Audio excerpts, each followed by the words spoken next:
여보세요? 예, 안녕하십니까. 네, 반갑습니다. 황명 멘토입니다. 예, 수고 많습니다. 네, 자, 어떤 종목 때문에 연락 주셨나요? OCI 네, 11만 원에 40%요. 11만 원에 40%요. 예, 예. 뭐 이것도 기다렸다 사시긴 했는데 그래도 지금 주가가 좀 더 많이 떨어져 있어요. 예, 예. 지금 이거 뭐 힘든 인적 분할 시기네요. 돼가지고 5월, 내년 5월 1일에 그게 뭐 된다고 이러던데. 네. 그거하고는 관련이 어떻게 되는 겁니까, 이게? 자, 일단 지금 분할 뉴스가 나오기 전에 매수하신 거예요? 이 기업은? 아니요, 지금, 이거, 11월 달, 네. 예, 예. 분할 뉴스 있고 나서 매수하신 거죠. 그죠? 예, 예. 자, 보도록 할게요. 지금 OCI가 화학 부분을 인적 분할해서 신설 법인을 설립한다라고 지금 얘기가 나왔어요. 예. 인적 분할을 통해서 존속법인 지주회사 OCI 홀딩스하고 신설 법인 화학회사 OCI로 분리가 되고 분할 비율이 OCI 홀딩스가 68.82%, 그다음에 OCI가 31.18%. 사실 이게 분할을 한다고 해서 꼭 문제가 되는 건 아니거든요. 예. 분할한다는 건 사실 무적 분할과 인적 분할이 있지만 이 분할 자체가 문제가 되는 건 아니에요. 근데 예, 지금 예. OCI도 인적 분할을 한다는 건 이것도 역시 문제가 있는 건 아닙니다. 다만 회사가 분할되면서 지분을 가져가는 거잖아요.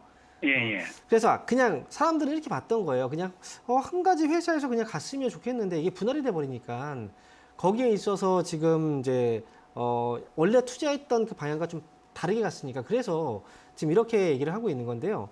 뭐 주가는 일단 분할 소식이 있고 나서 주가가 빠지기 시작했어요. 그거는 예. 사실 제가 볼 때는 그래요. 이게 분할 자체는 문제는 없어요. 분할 자체가 문제는 아니지만 시장에서 받아들이기 따라서 좀 해석이 좀 다르다는 거죠. 그래서 기업의 가치가 변하는 건 아니에요. 어쨌든 신설법인도 설립이 되지만 거기에 대한 지분을 나누는 구조이기 때문에 그래서 OCI는 일단 제가 볼 때는 아직 그 OCI는 태양광 쪽에서 이슈가 없기 때문에 주가가 지금 힘이 없다라고 생각이 들거든요.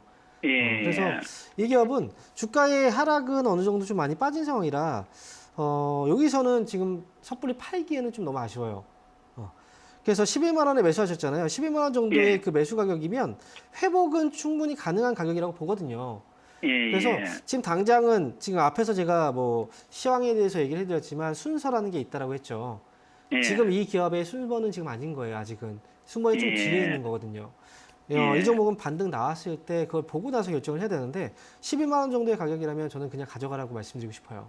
예, 차라리. 이게, 그 부광약품 그것도 인수해가지고 뭐 바이오산업 그걸로도 진출을 한다고 이러던데, 네. 그런 효과는 아직 보는 게 없는가 봐요, 그죠? 자, 보세요. 회사를 네. 인수를 한다는 건 돈이 빠져나간다는 거예요, 회사에서. 그죠? 예, 예, 예, 예. 미래로 봤을 때는 얘네가 지금 부강약품 인수해가지고 그러면 그 제약 쪽 바이오 이쪽에 진출을 해서 이제 시장을 넓힌다라는 건데, 그죠? 예. 그런 거 되게 예. 좋아 보이잖아요. 예. 그런데 막상 지금 돈이 빠져나가야 되는 거예요. 근데 예. 지금 현재 경제 상황이 그렇게 좋지 않아요. 예. 그래서 기업의 입장에서 본다면 어려운 경제 상황이기 때문에 여건이 이제 현재 여건이기 때문에 돈이 지출되는 것 자체가 사실 부담스러운 거예요. 그렇죠? 예. 사람들도 그렇게 느끼고 있는 거죠, 시장에서도. 그래서 지금 이제 어떤 회사를 인수한다는 건 단기적으로는 악재예요. 단기로 봤을 예. 때는. 그리고 나서 장기로 봤을 때는 이게 호재일 수 있죠.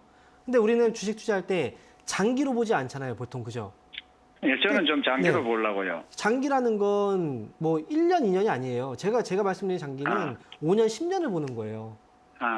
그런데 그렇게 안 보잖아요. 원래 장기라는 그렇죠. 장기 투자라는 의미는 10년 정도를 장기라고 해요, 보통 경제에서는. 예. 근데 그렇게 생각 안 하는 거잖아요. 보통 예. 장기 얼마 보세요? 장기로 봐요? 그럼 장기는 얼마 정도 생각하시나요? 저는 3개월, 6개월 정도 생각하는데요. 이거 장기가 아니에요. 예. 그러니까 지금은 어쨌든 주가가 지금 빠졌잖아요, 그죠? 예. 이거는 단기적으로는 악재인 거예요, 사실. 예. 우리는 근데 장기로 본다고 해도 제가 말씀드리는 그런 장기는 아니니까 제가 이렇게 말씀드리는 거죠. 그래서 그래서 여기에서 네. 더 빠지지는 않을 것 더 흔들릴 같아요. 수도 있어요. 아. 더 흔들릴 수도 있고요. 중요한 건 네. 이미 지나간 거잖아요, 그죠? 예, 네, 예. 주가도 이미 빠진 거예요. 예. 이미 나올 뉴스는 다 나왔고요. 그러면 지금은 예. 바닥 잡고 올라오는 걸 그때 기다려야 돼요. 그래서 예. 11만 원까지는 기다리셨다고 그때 파시는 게 좋을 것 같아요. 왜냐면 매수 비중도 예. 높잖아요. 비중도 예, 많고. 예. 뭐 지금 여기서 팔 그런 상황이 아니잖아요, 그죠? 그러면 그렇죠. 가셔야 됩니다.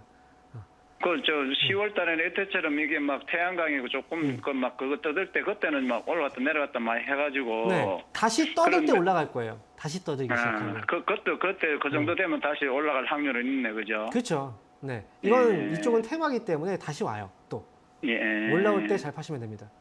예, 감사합니다. 네.